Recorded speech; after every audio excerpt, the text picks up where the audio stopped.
Welcome friends, कैसे आप सभी। आज की जो आपकी डिक्टेशन होगी, जो अधीनस्थ बोर्ड स्टेनोग्राफर जो वैकेंसी आपकी उसके लिए ये जो डिक्टेशन होगी ये 100 शब्द प्रति मिनट की दर से बोली जाएगी। यहाँ पर जो आपके करंट अफेयर्स के मुद्दे हैं, साथ ही में आपकी स्टोरी जो आपकी स्टोरीज़ हैं, पोइट्रीज़ हैं, जो राजस्थान माध्यमिक शिक्षा बोर्ड के द्वारा 9वीं 10वीं की क्लासेस में जो हिंदी की बुक्स होती है वहाँ से ली जाएगी। साथ ही में आपकी जनसत्ता की जितने भी डिक्टेशंस होती है वो भी आपको यहाँ पर करवाई जाएगी। ठीक है फ्रेंड्स, 5 सेकंड के बाद में हम डिक्टेशन शुरू करेंगे। इसके अलावा जो भी जानकारी है वो आपको प्रत्येक वीडियो में दे दी जाएगी।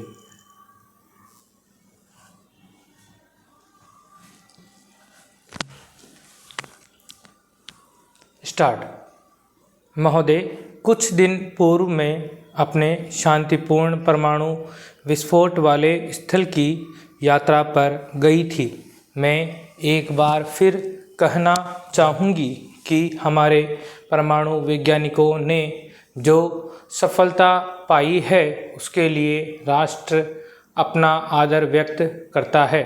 वह समर्पित भावना, दक्षता और साथ मिलकर काम करने का उज्जवल उदाहरण था और यह काम बिना शोर शराबे के बड़ी खूबी के साथ पूरा किया गया। परमाणु ऊर्जा आयोग इसके निष्कर्षों की छानबीन कर रहा है और उसकी आरंभिक रिपोर्ट शीघ्र मिलने की आशा है। मुझे विश्वास है कि वैज्ञानिक समुदाय को देश की अपेक्षा और भी ज़्यादा प्रसन्नता हुई है। जो अनेक बधाई संदेश मिले हैं उनमें इस तथ्य को विशेष रूप से रेखांकित किया गया है कि इस प्रयोग ने सिद्ध कर दिखाया है कि हमारे वैज्ञानिकों को अगर एक निश्चित काम सौंपा जाए और उन्हें लगातार सरकार की सहायता मिलती रहे, खास तौर पर प्रबंध के बारे में लचीलापन बना रहे और फिर उन्हें तकनीकी समस्याओं को विश्वास के वातावरण में सुलझाने दिया जाए, तो वे क्या कुछ सफलता प्राप्त नहीं कर सकते हैं। यह सरकार के लिए एक सबक है। वैज्ञानिक समुदाय को भी अपनी उदासीनता त्याग देनी चाहिए और सरकारी प्रयास के साथ साथ उत्साहपूर्वक आगे बढ़ना चाहिए। भारतीय वैज्ञानिकों के लिए जो भी प्रमुख प्रेरणा हो, वे भारतीय विज्ञान के इस बृहत्तर उद्देश्य से बचकर आगे नहीं बढ़ सकते कि उन्हें पहले एक ऐसे आधुनिक समाज का निर्माण करना है जो वैज्ञानिक दृष्टिकोण से युक्त और अंधविश्वास तथा संकीर्णता से मुक्त हो। हमारे आलोचक चाहे कुछ भी क्यों न कहते रहें, हमें अपना मुख्य ध्येय हमेशा अपने सामने रखना है और वह है गरीबी हटाना। क्या कृषि की पैदावार बढ़ाने, परिवार कल्याण कार्यक्रम को ज़्यादा असरदार बनाने, संचार साधनों का विकास करने, तात्कालिक मसलों के हल के लिए वैज्ञानिकों की योग्यता का लाभ नहीं उठाया जाना चाहिए। इन क्षेत्रों में हमारे देश में काफ़ी काम किया जा चुका है, लेकिन अभी भी बहुत कुछ करना शेष है और अनुसंधान कार्य को तेज किया जाना चाहिए। हमारा ध्यान परमाणु ऊर्जा के शांतिपूर्ण और लाभदायक प्रयोग की ओर बरबस खिंच जाता है। क्या हम अपने साधनों और अपने ऊर्जा भंडार को बढ़ाने के लिए इसकी महान संभावनाओं की अनदेखी कर सकते हैं? हम घटनाओं को एक खास ढंग से ही घटने के आदेश नहीं दे सकते, परंतु हम उनके प्रति अपनी प्रतिक्रिया को नियंत्रित कर सकते हैं। पिछले साल इन दिनों हमने तेल और मुद्रा संकट के आरंभिक परिणामों को महसूस किया था। तेल, उर्वरक और अनाज के भाव विश्व की मंडियों में तेजी से बढ़े हैं। हमें देश के अंदर ही तेल के नए क्षेत्रों का पता लगाने के लिए अपनी समस्त वैज्ञानिक प्रतिभाओं को एकजुट करना होगा। वैज्ञानिकों और तकनीकी विशेषज्ञों का समुदाय राष्ट्र के वैज्ञानिक और तकनीकी प्रयासों पर सरकार की कुछ आर्थिक नीतियों के प्रभाव के बारे में चिंतित हैं।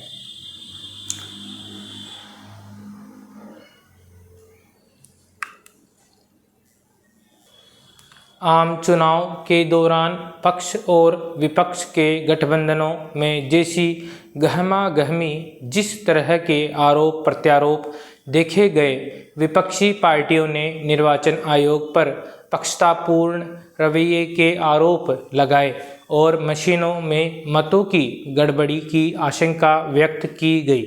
नतीजों ने उन सबको धूल पहुँच दिया है। लोकसभा चुनाव के नतीजों से स्पष्ट है कि जनता ने विवेक से प्रतिनिधियों का चुनाव किया है। उन्होंने जाति, धर्म, संप्रदाय, मुफ्त की योजनाओं आदि के बहकावे में न आकर एक ऐसी सरकार के पक्ष में मतदान किया है जो उनकी बुनियादी ज़रूरतों को पूरा करने, देश की असल समस्याओं को सुलझाने पर ध्यान केंद्रित करे। इस बात से इनकार नहीं किया जा सकता कि सत्ता पक्ष के विरोध में कोई स्पष्ट लहर नहीं थी, मगर यह संकेत लगातार मिल रहा था कि जनता बदलाव चाहती है। विपक्षी दलों के गठबंधन ने जरूर महंगाई और बेरोजगारी जैसे कुछ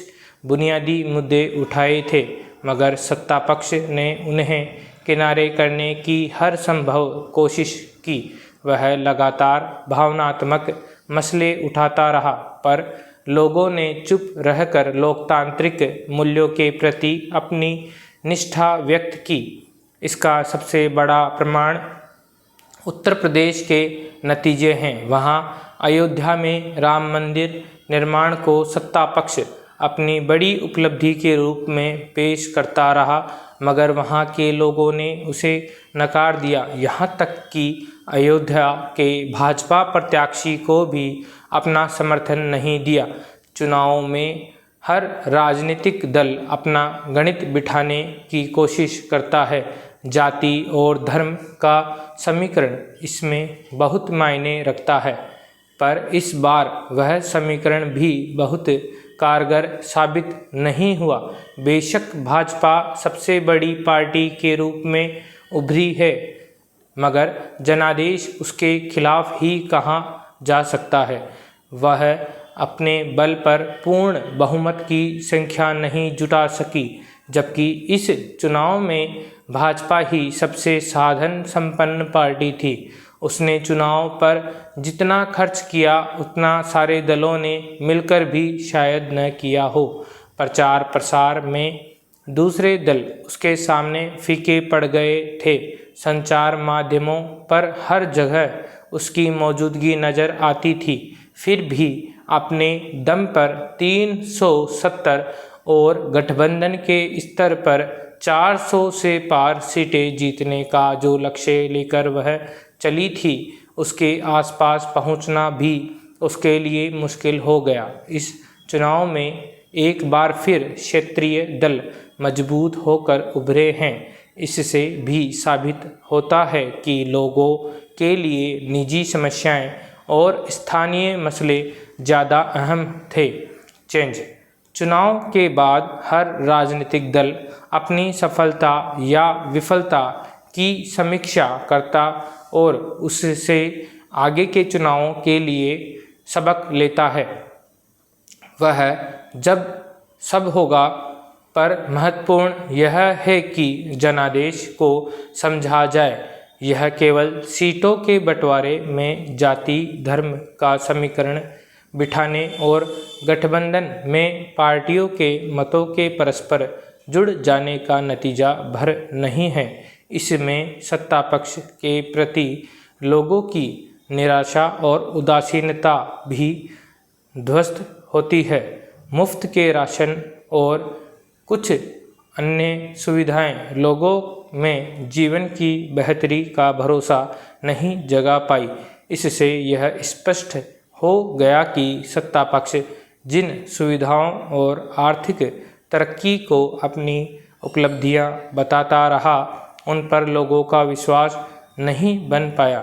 इसलिए अपेक्षा रहेगी कि वह इस जनादेश के निहितार्थों को समझते हुए ही नीतियों और योजनाओं का निर्धारण करें। धन्यवाद। ये आपकी आज की 100 शब्द प्रति मिनट की जो आपकी डिक्टेशन है ये कंप्लीट हो गई है। मिलते हैं नेक्स्ट डिक्टेशन के साथ में। इस डिक्टेशन की जो भी आउटलाइंस है वो आउटलाइंस आपको नेक्स्ट वीडियो में प्रोवाइड करवा दी जाएगी। ठीक है फ्रेंड्स, इस डिक्टेशन की जो प्रैक्टिस है वो आपको कम से कम 2 से 3 बार आपको लगातार करनी है। Thank you.